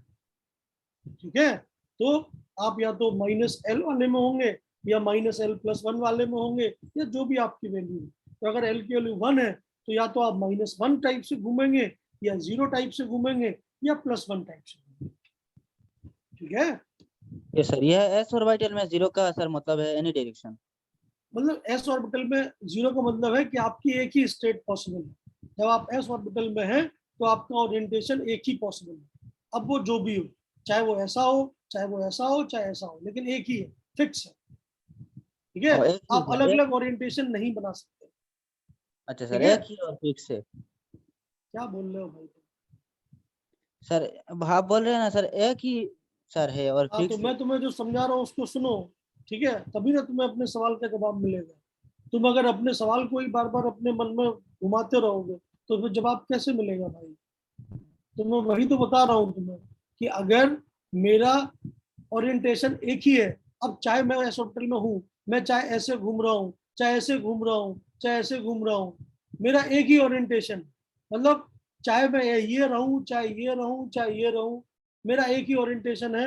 मैं अगर ऐसे हॉस्पिटल में हूँ, तो या तो मैं ऐसे ही घूमूंगा, या मैं ऐसे ही घूमूंगा, या मैं ऐसे ही घूमूंगा, मुझे नहीं पता मैं कैसे घूमूंगा, लेकिन ओरिएंटेशन एक ही वैल्यू पॉसिबल। ठीक है, जब मैं पी में हूँ, तो मेरे 3 ओरिएंटेशन पॉसिबल है। मैं ऐसे भी घूम सकता हूँ, इसकी एक वैल्यू है -1। मैं ऐसे घूम सकता हूँ, इसकी एक वैल्यू है 0। मैं ऐसे घूम सकता हूँ, इसकी एक वैल्यू है +1। बहुत सिंपल सी बात, इतनी सी बात मैं आपको बता रहा हूँ। ठीक है, तो डाउट नो डाउट आपको आ सकते हैं, बट डाउट को अगर आप पकड़ के रखोगे अपने पास, तो फिर आपको उसका सॉल्यूशन कैसे मिलेगा? मैं आपको ये बता रहा हूँ कि भाई एस ऑर्बिटल में आपके इलेक्ट्रॉन का एक सिंगल ओरिएंटेशन होगा, वो बार बार अपना ओरिएंटेशन नहीं बदल सकता। तो जो भी उसका ओरिएंटेशन है उसको मैं m इक्वल टू 0 से रिप्रेजेंट करता हूँ। ठीक है, p ऑर्बिटल में अगर आप हैं तो आपके 3 ओरिएंटेशन पॉसिबल है, और तीनों को अलग अलग मैं कैसे रिप्रेजेंट करता हूँ? एक -1, दूसरा 0 और तीसरा +1। समझ में आई बात? इतनी सी बात, हाँ सर। बस बेसिक सी बात है। ठीक है, तो इसमें मतलब 0 कब होगा, +1 कब होगा, -1 कब होगा, भैया क्यों पढ़ना है आपको इन पचड़ों में? आपको नहीं पढ़ना है, आपको केवल ये पता होना चाहिए कि एस ऑर्बिटल में आपका इलेक्ट्रॉन है तो उसका एक ओरिएंटेशन है, बात खत्म। पी ऑर्बिटल में आपका इलेक्ट्रॉन है, उसके 3 ओरिएंटेशन पॉसिबल, ठीक है, जिनको मैं m की अलग अलग 3 वैल्यू से रिप्रेजेंट कर सकता हूं। अब m इक्वल टू -1 ये है कि ये है कि ये है, नहीं चाहिए भाई, नॉट रिक्वायर्ड। ठीक है, कोई भी हो भैया, 3 वैल्यू पॉसिबल है, बात खत्म। ठीक है, आपके सिलेबस तक। आप पीएचडी थोड़ी ना कर रहे हैं, मैं कितनी बार बोलूंगा आपसे। ठीक है, नहीं तो आप निकालिए, नहीं तो फिर मैग्नेटिक मूवमेंट, तो आपको फिर एंगल्स ढूंढने पड़ेंगे, उतनी फिजिक्स आपने नहीं पढ़ी है। So how you can calculate मतलब magnetic movement if you don't know the basic, मतलब मैं कहूँ कॉस थीटा की वैल्यू कुछ भी हो सकती है, पॉइंट्स में हो सकती है, उतनी फिजिक्स आपने नहीं पढ़ी है। मैग्नेटिक मूवमेंट अभी आपने निकाला ही नहीं है, मैग्नेटिक फील्ड आपने पढ़ी ही नहीं है। So how you can understand? ठीक है, अगर आप चाहेंगे भी तब भी आप सॉल्व नहीं कर पाएंगे। ठीक है साजिद जी, तो इसलिए आपको केवल और केवल इतना याद रखना है कि जब एस ऑर्बिटल में है तो एक ओरिएंटेशन, उस ओरिएंटेशन को मैं m इक्वल टू 0 से रिप्रेजेंट करता हूँ। जब p ऑर्बिटल में है तो उसके 3 ओरिएंटेशन है, और तीनों को अलग अलग में -1, 0 और +1 से रिप्रेजेंट करता हूँ। d ऑर्बिटल होगा तब कितना आएगा? जब d ऑर्बिटल है तब L की वैल्यू कितनी है? 2, तो m की वैल्यू कितनी आएगी? -2 से +2 तक। तो टोटल कितनी वैल्यू आएंगी m की? तो m विल बी -2, -1, 0, +1, +2। तो हमें 5 वैल्यू मिलेंगी। ठीक है, तो इमेजिन करिए, आपको जो भी आप किताब पढ़ते हो तो किताब में ऐसी तो लिखा रहता है एस ऑर्बिटल को हमेशा एक सिंगल ब्लॉक से बनाया जाता है, जबकि पी ऑर्बिटल को कितने 3 ब्लॉक से बनाया जाता है, जबकि डी ऑर्बिटल को अलग अलग कितने ब्लॉक से बनाया जाता है? 5 ब्लॉक से बनाया जाता है, 1, 2, 3, 4, 5।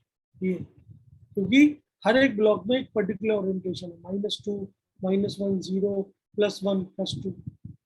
ठीक है, ओके। सबसे पहले आपने क्या आइडेंटिफाई किया? एवरेज डिस्टेंस, मतलब कौन सी ऑर्बिट में है। फिर आपने क्या आइडेंटिफाई किया? कौन सी ऑर्बिटल में है, एस में है कि पी में है कि डी में है कि एफ में है। अब मान लेते हैं आपका इलेक्ट्रॉन एफ ऑर्बिटल में है, ठीक है, तो एफ ऑर्बिटल में कितने कितने ब्लॉक्स बनेंगे? देखिए आप, तो एफ ऑर्बिटल के लिए एल की वैल्यू कितनी है? 3, और एम की वैल्यू कितनी आ जाएगी? -3 से लेके +3 तक। तो एम की कितनी वैल्यूज आएंगी बताइए? -3, -2, -1, 0, +1, +2, +3। मतलब जब कोई इलेक्ट्रॉन एफ सबशेल में होता है या एफ ऑर्बिटल में होता है तो उसके 7 अलग अलग ओरिएंटेशन पॉसिबल है। ठीक है, सेम एनर्जी का है, बराबर कितने ऑर्बिटल्स बनाने पड़ेंगे, कितने ब्लॉक्स बनाने पड़ेंगे? 1, 2, 3, 4, 7 5, 6, 7, ये बनेंगे। This will be represented by an f orbital. तो ये कितने ब्लॉक्स बन रहे हैं, कितने ओरिएंटेशन है, ये बताता है मैग्नेटिक क्वांटम नंबर।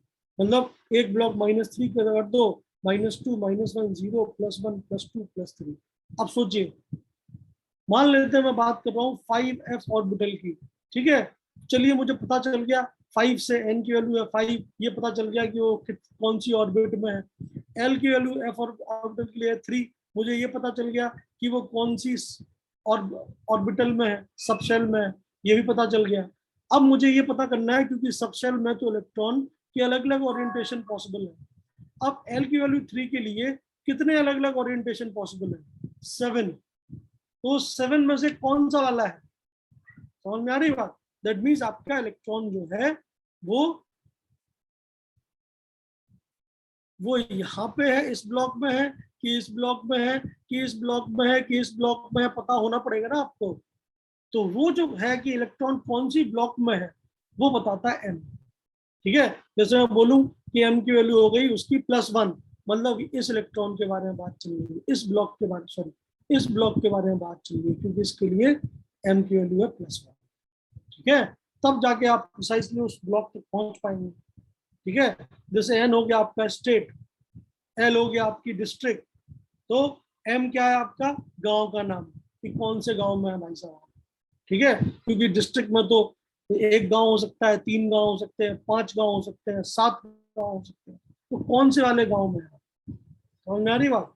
तो ये बताता है m। अब अभी क्लियर है आप सबको, बोलिए। Okay sir. ठीक है, सो m आपका है मैग्नेटिक क्वांटम नंबर, जो आपके इलेक्ट्रॉन की, पहले n क्या बता रहा है कि इलेक्ट्रॉन न्यूक्लियस से कितना दूर था, कौन सी ऑर्बिट में है। फिर l क्या बता रहा है कि उस और कौन सी ऑर्बिटल में है, उस पर्टिकुलर डिस्टेंस पे, s में है कि p में है कि d में है कि f में है। अब m क्या बता रहा है आपको कि उस ऑर्बिटल के अंदर कौन से ओरिएंटेशन में। ठीक है, एस वाले में एक ही ओरिएंटेशन है, पी वाले में एक से ज्यादा है, डी में 5 है, एफ में 7 है। तो ये टोटल ओरिएंटेशन के हिसाब से आपको पता चल जाएगा कि भाई कौन से ब्लॉक में, मतलब एग्जैक्टली कौन से ओरिएंटेशन में आपका इलेक्ट्रॉन मूव कर रहा है। क्लियर। और लास्ट वाला जो क्वांटम नंबर है यस सर। वो क्या बता रहा है कि आपका इलेक्ट्रॉन जो है वो खुद कैसे मूव कर रहा है। जैसे ये न्यूक्लियस है, ये इलेक्ट्रॉन है, तो या तो आपका पेन क्लॉकवाइज घूम सकता है या आपका पेन एंटी क्लॉकवाइज घूम सकता है। जैसे अर्थ है, अर्थ या तो ईस्ट से वेस्ट घूम सकता है या वेस्ट से ईस्ट घूम सकता है। समझ में आ रही बात। ओके, तो खुद की मोशन के बारे में अभी तक हमने बात नहीं की है, और उस पर्टिकुलर बात को हम रिप्रेजेंट करते हैं डी, फोर्थ क्वांटम नंबर से, and that is known as spin quantum.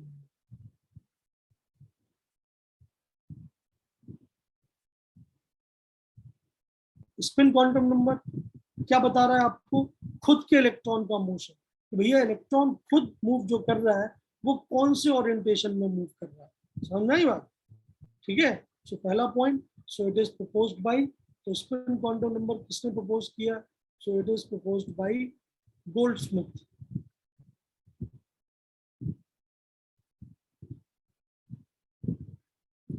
And Gulenberg. ठीक है, और ये क्या बता रहा है भाई आपको, ये बता रहा है कि आपका जो इलेक्ट्रॉन है, दैट इलेक्ट्रॉन, अगर मैं उसको ऐसे रिप्रेजेंट करा दूं, देन इलेक्ट्रॉन, अगर ये नॉर्थ पोल है मैग्नेटिक फील्ड का, ये साउथ पोल है, तो वो कैसे रोटेट कर रहा है, अगर वो क्लॉकवाइज रोटेट कर रहा है या एंटी क्लॉकवाइज रोटेट कर रहा है। समझ आई बात। तो एक आपका ये कौन सा रोटेशन है, क्लॉकवाइज, और ये कौन सा रोटेशन है, एंटी क्लॉकवाइज। Anti clockwise. ठीक है, तो आप खुद कैसे ढूंढेंगे, इस पर रिप्रेजेंट करेंगे। अगर आपका इलेक्ट्रॉन, देखो सीधी बात है, वैल्यूज जितनी भी मैंने लिखी हैं वो केवल और केवल एक स्टेट को बताती हैं, वो वैल्यूज एग्जैक्टली आप मैथमेटिकली प्रूव नहीं करते हैं। ठीक है, यही मैं आपको समझा रहा था साजिद जी को, कि वैल्यूज जो है वो निकाली नहीं जाती हैं, वो बाय डिफॉल्ट आपके पास स्टेट की फॉर्म में आती है। जैसे इस जगह पे अगर गोल्डस्मिथ और उलेनबेक चाहते तो एक को 1 और एक को 2 मान सकते थे, नहीं, उन्होंने माना है।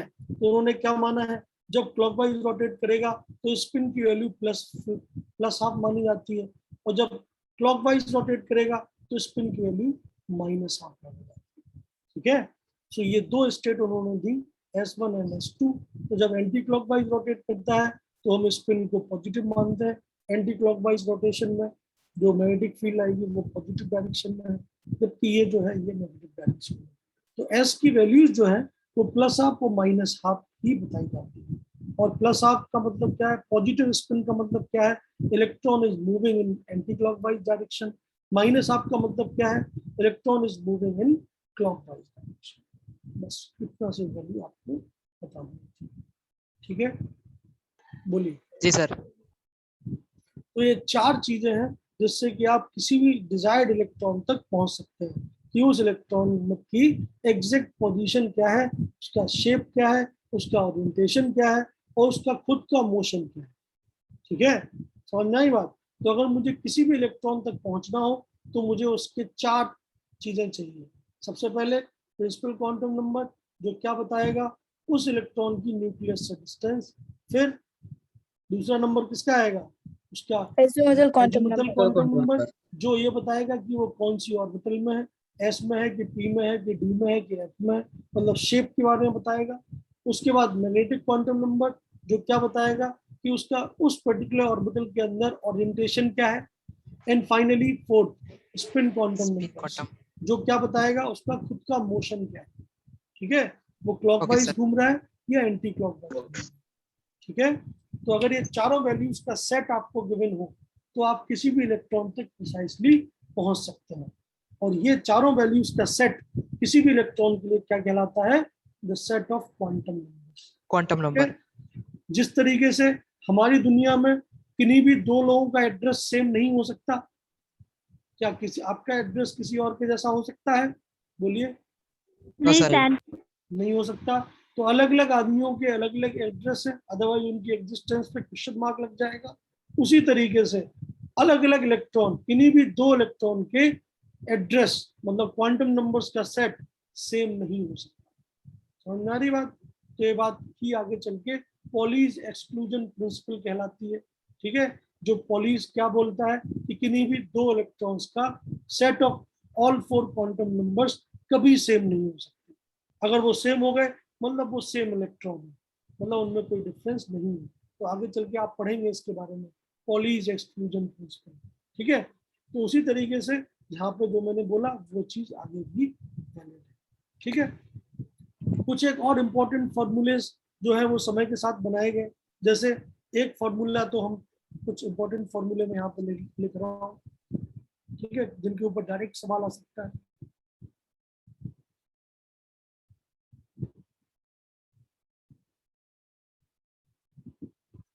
तो इम्पोर्टेंट फॉर्मूले में एक फॉर्मूला तो याद करिए, आपको ऑर्बिट का एंगुलर मोमेंटम पूछा जाता है। ऑर्बिट एंगुलर मोमेंटम याद करिए। ऑर्बिट का एंगुलर मोमेंटम आपने कब डिफाइन किया था? बोर्स मॉडल, याद है? Yes, sir. जिसमें क्या बोला था Yes, sir. कि mvr एंगुलर मोमेंटम की वैल्यू क्या होती है? NVR is equal to nh upon NA is pi. 2 pi. Yes, sir. 2 pi. ठीक है, तो ये याद रखिए, ये क्या लिखा है इंपॉर्टेंट, ऑर्बिट। तो जब ऑर्बिट का एंगुलर मोमेंटम कोई पूछे तो सीधा nh अपॉन 2 पाई आपका आंसर होता है। ठीक है, बट कभी कभी आपको ऑर्बिट का एंगुलर मोमेंटम नहीं पूछते हैं, बोलते हैं ऑर्बिटल एंगुलर मोमेंटम। ठीक है, तो जब ऑर्बिटल आ जाएगा तो बोर्स मॉडल नहीं है भाई। ऑर्बिटल किसका कंसेप्ट है? वेव मैकेनिकल मॉडल का, मतलब श्रोडिंगर वेव इक्वेशन का। तो हमेशा याद रखिए, इसमें लोग बहुत ज्यादा कंफ्यूज रहते हैं और एग्जामिनर दोनों ही क्या कहते हैं ऑप्शन एग्जाम में देता है। तो एग्जामिनर भी बहुत चालू है, वो आपके सवाल को बिल्कुल गलत कराना चाहता है। सो ऑर्बिटल एंगुलर मोमेंटम, ठीक है, ये ऑर्बिटल है। ऑर्बिटल मतलब अब कौन सा मॉडल आ गया? Wave mechanical. Wave mechanical map. तो अब ऑर्बिटल जो आपका एंगुलर मोमेंटम है वो कैसे डिफाइन होगा? वो केवल और केवल एल की वैल्यू पे ही डिफाइन होता है, azimuthal quantum number. And orbital angular momentum l orbital, orbital का जो मैग्नीट्यूड है that can be written as under root l into l plus 1 and h upon 2 pi. तो ये आपको बिल्कुल याद रखना है। जैसे एस ऑर्बिटल के लिए ऑर्बिटल एंगुलर मोमेंटम क्या आएगा? 0, क्योंकि एस ऑर्बिटल के लिए एल की वैल्यू क्या होती है? 0। ठीक है, एल पी ऑर्बिटल के लिए कितना आएगा? एल की वैल्यू 1 डाल दीजिए, तो आएगा अंडर रूट 2h अपॉन 2 पाई। ठीक है, डी ऑर्बिटल के लिए कितना आएगा? एल की वैल्यू 2 डाल दीजिए, so under root 6h upon 2 pi. तो याद रखिए, जब ऑर्बिट पूछा गया हो तो भैया ये है, जब ऑर्बिटल पूछा गया है तो ये फॉर्मूला। ठीक है, ओके, फॉर्मूला सीधा याद करना है, Yes, sir. सीधा इस फॉर्मूले पे ही सवाल आएगा। ठीक, आगे बढ़िए। एक और मोमेंटम पूछा जाता है आपसे,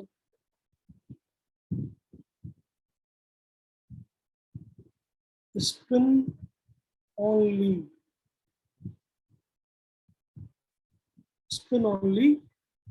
angular momentum या स्पिन एंगुलर मोमेंटम ये पूछा जाता है। तो ये कैसे निकलता है, इसकी वैल्यू है L spin will always be equal to under root S into S plus 1 under root H upon यहाँ पे S क्या है भाई, S है आपका नेट स्पिन, ठीक है। तो नेट स्पिन निकाल लीजिए आप, मतलब उस ऑर्बिटल के अंदर टोटल कितने क्लॉकवाइज इलेक्ट्रॉन है, कितने एंटी क्लॉकवाइज, तो जितने क्लॉकवाइज है मल्टीप्लाइड बाय प्लस हाफ, जितने एंटी क्लॉकवाइज है मल्टीप्लाइड बाय माइनस हाफ, जोड़ के नेट स्पिन निकाल लीजिए और नेट स्पिन को आप यहाँ पे डाल दीजिए, you will get your spin only quantity, ठीक है। बोलिए क्लियर है, समझ में आया इतनी बात, बताइए।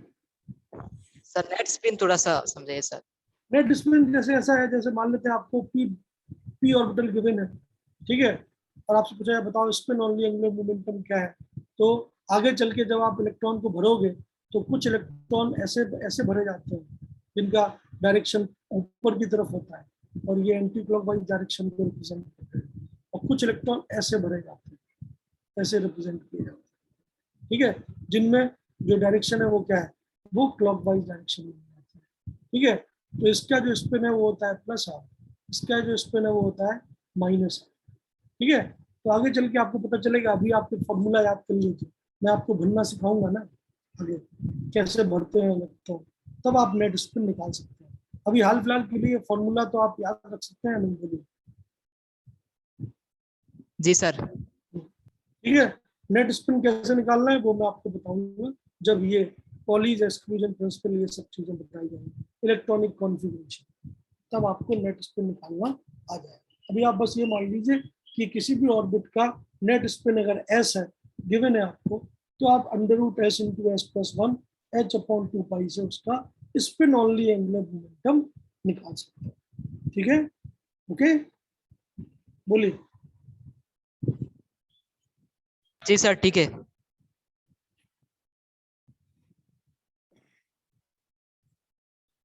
अब अगली चीज आती है जो हमने लास्ट क्लास में भी बात की थी, वो है क्या, नोट्स। तो नोट्स क्या होते हैं, तो नोट्स मैंने आपको बोला था कि nodes are generally defined as, nodes are radial distances और planes at which the probability of finding electron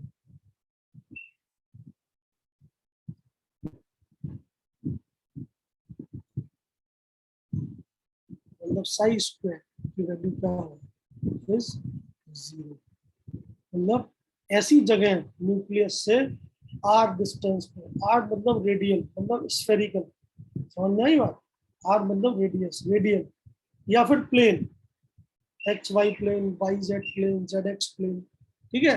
तो ऐसे क्या कहते हैं डिस्टेंसेस, रेडियल डिस्टेंसेस, मतलब ऐसे स्फेयर्स या ऐसे प्लेन, ठीक है, जहां पे प्रोबेबिलिटी ऑफ फाइंडिंग इलेक्ट्रॉन 0, मतलब जहां पे इलेक्ट्रॉन के पाए जाने की प्रोबेबिलिटी एकदम 0, ठीक है, उनको हम बोलते हैं नोट्स।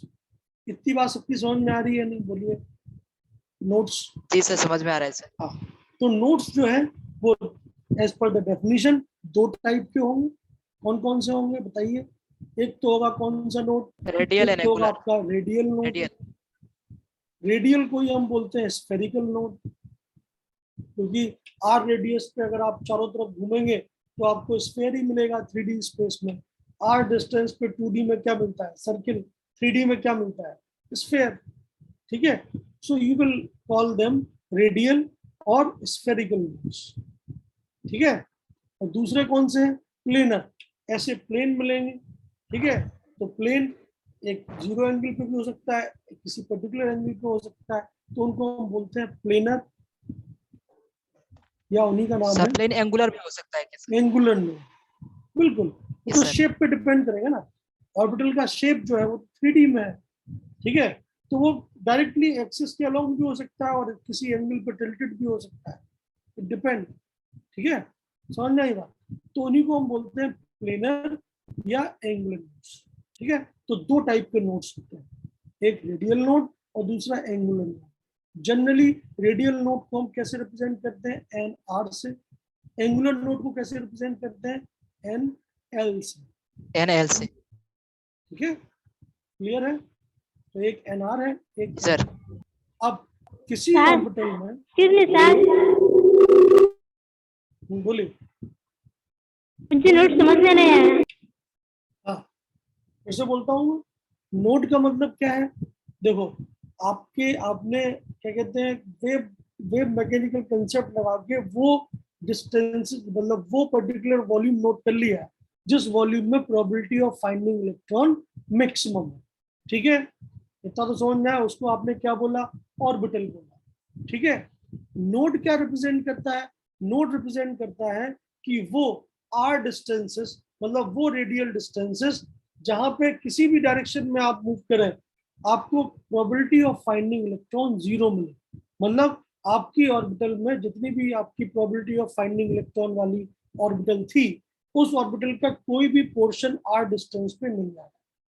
समझ में आ रही बात? दैट मीन्स एक ऐसा स्फीयर न्यूक्लियस के चारों तरफ जहां पे कहीं भी आपका ऑर्बिटल टच नहीं करता है, मतलब जहां पे किसी भी पॉइंट पे प्रोबेबिलिटी ऑफ फाइंडिंग इलेक्ट्रॉन क्या है, जीरो है। ठीक है, मतलब इलेक्ट्रॉन कभी भी उस आर डिस्टेंस पे नहीं पाया जाएगा। ठीक है, ठीक है, उसको आप बोलते हैं रेडियल नोड।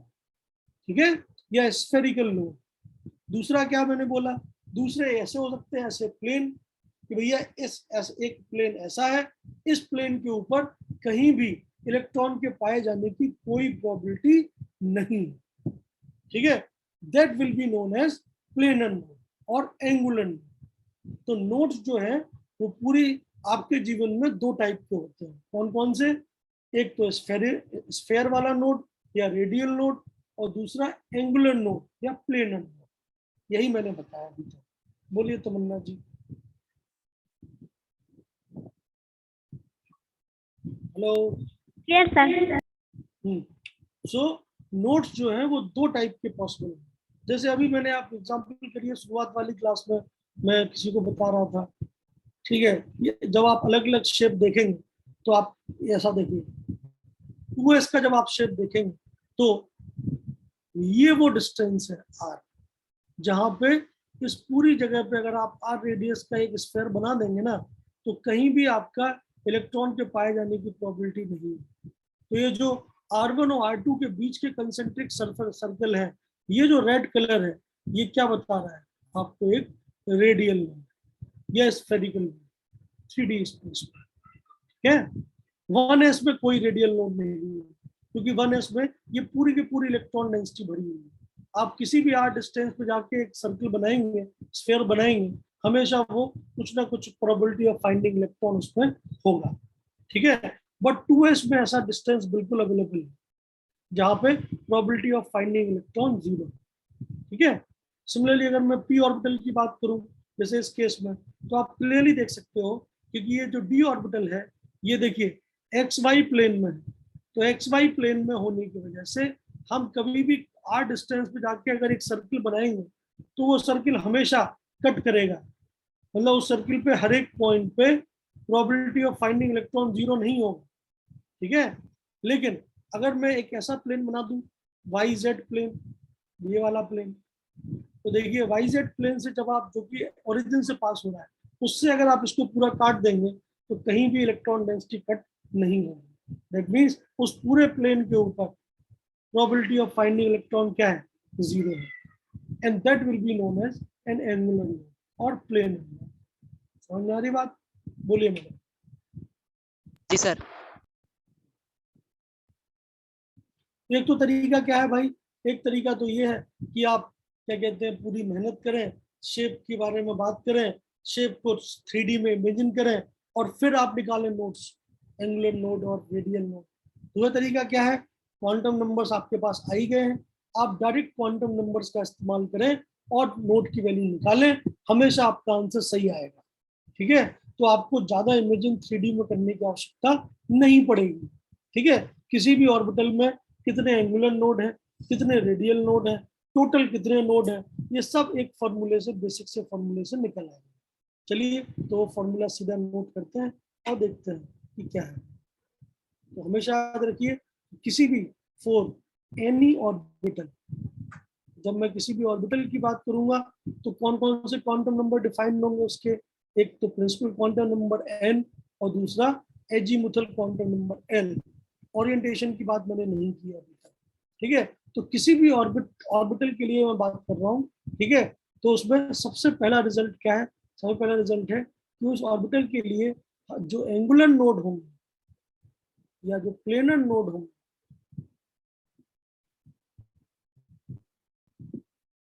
एंगुलर या प्लेनर नोड की वैल्यू एन एल हमेशा एल के बराबर होती है, याद रखिए।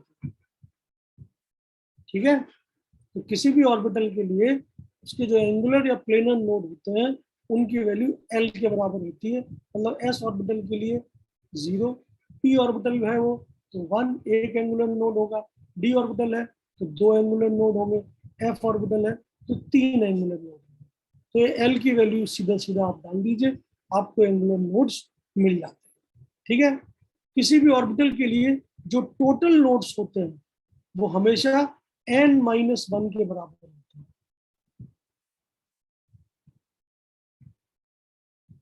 n क्या है भाई, आपका प्रिंसिपल क्वांटम नंबर।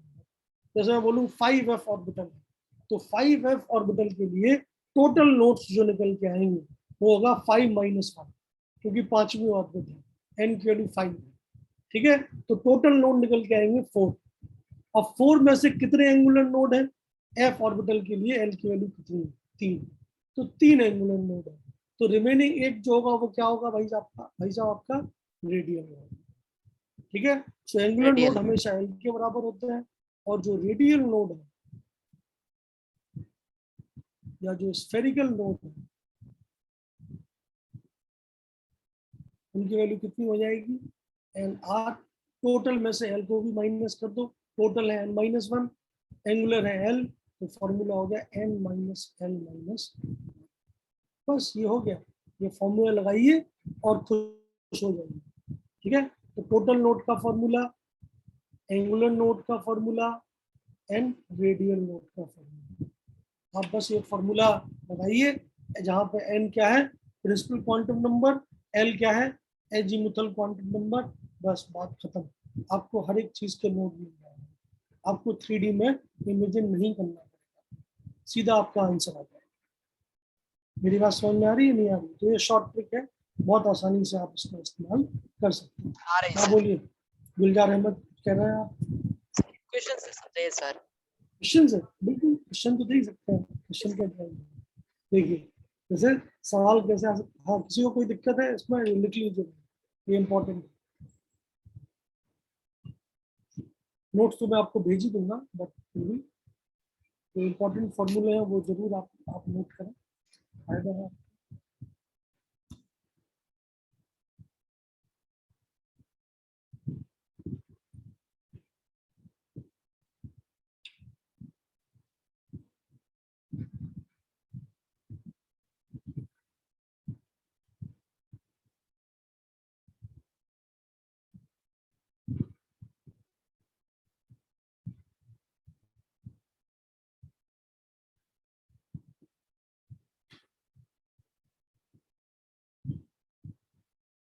समझ में आ गया? ओके, जी सर। ये सवाल कैसे आते हैं इसके बारे में बात करें। सवाल ऐसे ही आते हैं, जैसे क्वेश्चन है आपके पास, ठीक है, calculate the number of radial nodes in radial nodes of electron present in following orbitals: A point, 1s, B point, 3D, C part, 4F, D part, 5S, P part, 5P, F part, 4. चलिए इन सब में आपको क्या निकालने हैं, radial node निकालने हैं। तो पहला तरीका क्या है, पहला तरीका टेक्निकल महान लोग जो फॉलो करें वो क्या है, अगर आप 3D में बहुत बढ़िया है, सब चीजें इमेजिन कर सकते हैं, तो आप सीधा स्ट्रक्चर से निकाल लीजिए रेडियल नोड। आप ऐसे आर डिस्टेंस पे जा के देखिए कि कभी ऐसा कोई सर्किल स्फीयर आ रहा है जिस स्फीयर पे probability of finding electron 0, but सीधी सी बात है एफ ऑर्बिटल का शेप आप इमेजिन ही नहीं कर पाएंगे, तो it's better to use formula. सीधा फार्मूला यूज करिए, एन और एल की वैल्यू निकाल लीजिए, हर केस में फार्मूला लगाइए। चलिए निकालिए हर एक केस में, मैं आपको 2 मिनट का समय देता हूँ। कितने रेडियल नोड होंगे ये आपको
हो गया भाई?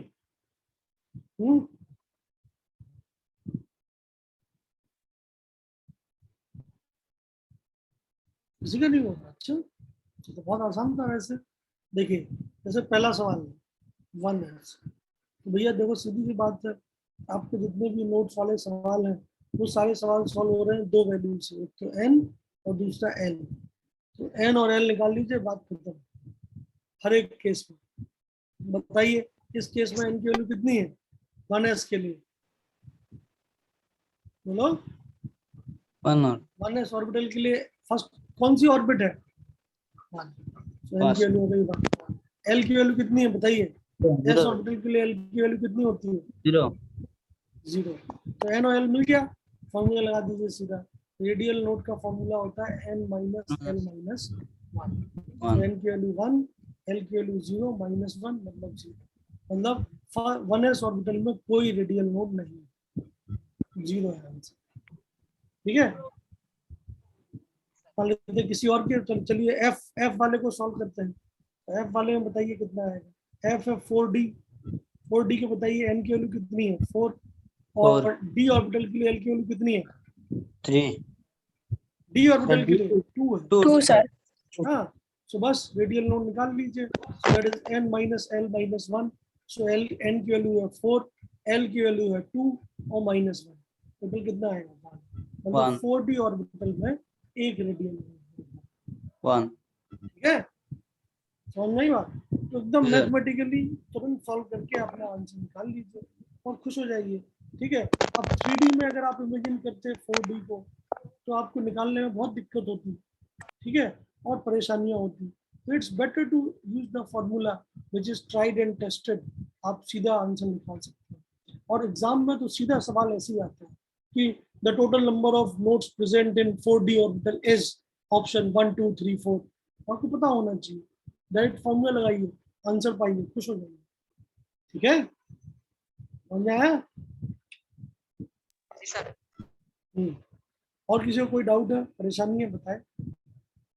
नहीं? तो ये हो गया बेसिक आइडिया। देखिए भाई, बहुत सिंपल सी बात थी। शुरुआत हुई थी टॉपिक की, कहाँ से शुरुआत हुई थी? टॉपिक की बोर्ड्स मॉडल की लिमिटेशन से। बोर्ड्स मॉडल में केवल पार्टिकल नेचर था। पार्टिकल नेचर के अंदर हमने वेव नेचर घुसाया, श्रोडिंगर वेव इक्वेशन बनाई, उससे हमें साई वैल्यू मिली। साई वैल्यू से फायदा नहीं हुआ, साई स्क्वायर की वैल्यू मिली। साई स्क्वायर के अलग अलग शेप बनाए तो हमें 4 अलग अलग ऑर्बिटल्स देखने को मिली SPDF, जिनमें अलग अलग प्रॉपर्टीज थी जिनके बारे में हमने लास्ट क्लास में बात की थी। अब हमने इन चारों ऑर्बिटल्स का इस्तेमाल करके और इलेक्ट्रॉन की प्रिसाइज लोकेशन के बारे में बात की, इलेक्ट्रॉन कहाँ होना चाहिए। उसके लिए हमने इस्तेमाल किया मैथमेटिकली इसका, क्वांटम नंबर्स का। क्वांटम नंबर्स सब कुछ बताते हैं। पहला क्वांटम नंबर आपको बताता है एवरेज डिस्टेंस, कितनी दूरी पे है, ठीक है, मतलब ऑर्बिट नंबर। दूसरा क्वांटम नंबर आपको बताता है कि उस ऑर्बिट के अंदर कौन से ऑर्बिटल में है आप, that means L, azimuthal quantum number, जो कि फिक्स है। एस ऑर्बिटल के लिए 0, पी के लिए 1, डी के लिए 2, एफ के लिए 3, जी अभी तक आया नहीं है, भविष्य में अगर आता है तो उसके लिए 4, एच अगर उसके बाद वाला भी आता है तो 5। लेकिन अभी तक आपके जीवन में केवल 4 ही डिफरेंट सेक्शन है, एस पी डी एफ, तो उनके लिए एल की वैल्यू फिक्स है। एल की वैल्यू से ही मैग्नेटिक क्वांटम नंबर जो कि ओरिएंटेशन बताता है उसकी वैल्यू निकल के आएगी। एस के लिए -0 से +0 तो 0 ही है, एक ही वैल्यू है, सिंगल ओरिएंटेशन है। पी के लिए -1 से +1 3 वैल्यूज आएंगी, तो पी तीन ओरिएंटेशन में रहता ही है, p x p y p z. D के लिए अगर हम बात करें तो एम की वैल्यू आएगी -2 से +2, 5 अलग अलग वैल्यू आएंगी। और हम जानते हैं डी ऑर्बिटल 5 निकल के आई थी, d x y, d y z, d z x, x square minus y square and z square. F orbital के लिए एल के लिए 3, टोटल ऑर्बिटल्स निकल के आएंगी 7। ठीक है, आपके सिलेबस तक आपको डी ऑर्बिटल तक के शेप बिल्कुल याद होने चाहिए। ठीक है, एफ ऑर्बिटल का शेप आप याद नहीं करें तो फायदा है, क्योंकि जरूरत नहीं है। ठीक है, ओके। इसके बाद फिर हमने बात की एजिमुथल क्वांटम नंबर की, जो इलेक्ट्रॉन के खुद के रोटेशन के बारे में बताता है। तो इलेक्ट्रॉन या तो एंटी क्लॉकवाइज घूम सकता है या क्लॉकवाइज घूम सकता है। एंटी क्लॉकवाइज तो s+12, और अगर क्लॉकवाइज है तो s-12। तो ये स्पिन क्वांटम नंबर। कुछ इंपॉर्टेंट फॉर्मूले जो इन सबसे निकल के आते हैं, उनमें एक तो है बोर्स मॉडल वाला, ऑर्बिट का angular momentum that is NH/2π, orbit number पे डिपेंड करता है, केवल प्रिंसिपल क्वांटम नंबर पे डिपेंड करेगा। जबकि ऑर्बिटल एंगुलर मोमेंटम केवल और केवल एजिमुथल क्वांटम नंबर पे डिपेंड करेगा। इसके अलावा spin on the angular momentum depend करेगा नेट स्पिन पे। अभी के लिए आप इसे याद रखिए, नेट स्पिन कैसे निकालते हैं वो आपको इलेक्ट्रॉनिक कॉन्फ़िगरेशन के बाद समझ आएगा कि नेट स्पिन कैसे निकलती है। ठीक है, क्लियर है बात? बोलिए, इतनी बात हमने की। इसके बाद फिर हमने बात की नोट्स के बारे में, और नोट्स हमने देखे तो नोट्स 2 टाइप के निकले, रेडियल या स्फेरिकल, प्लेनर या एंगुलर। ठीक है, 3D स्पेस से भी आप समझ सकते हैं। आप 3D मॉडल अगर आपके पास है तो आप बिल्कुल ऐसी डिस्टेंस निकाल के और देख सकते हैं कि रेडियल नोट कितने होंगे, एंगुलर नोट कितने होंगे। लेकिन वो सब बहुत ही टफ काम है। हम क्यों ही मतलब 3D स्पेस में इमेजिन करें चीज़ों को। अगर हमें दिक्कत है, we can directly use mathematics, and these are the tried and tested formula for orbitals, for nodes. Total node किसी भी ऑर्बिटल के अंदर n-1 होते हैं। एंगुलर नोड हमेशा l के बराबर होते हैं, तो स्फेरिकल नोड हमेशा n minus n minus 1 के बराबर होंगे, and with the question also you can calculate, and this will be all for today's class. अगली क्लास में हमारा काम जो मेन बात होगी वो होगी इलेक्ट्रॉनिक कॉन्फ़िगरेशन लिखने के ऊपर, कैसे इलेक्ट्रॉन एक एटम के अंदर हम भर सकते हैं और इलेक्ट्रॉनिक कॉन्फ़िगरेशन निकाल सकते हैं. So that will be the next topic, which is very important. Again, applications आ गई है, एटॉमिक मॉडल्स जो है वो समाप्त हो गए. ठीक है, ओके, देन मिलते हैं अगली क्लास में. तब तक के लिए बाय बाय, टाटा. किसी को कोई भी दिक्कत है, परेशानी है तो भैया फील फ्री, मैं हमेशा अवेलेबल हूँ. आप कभी भी मेरे को कॉल कर सकते हैं, मैसेज कर सकते हैं, अपना डाउट भेज सकते हैं. It's up to you. So I am available for you guys. Thank you, bye bye. Thank you, sir. Sir.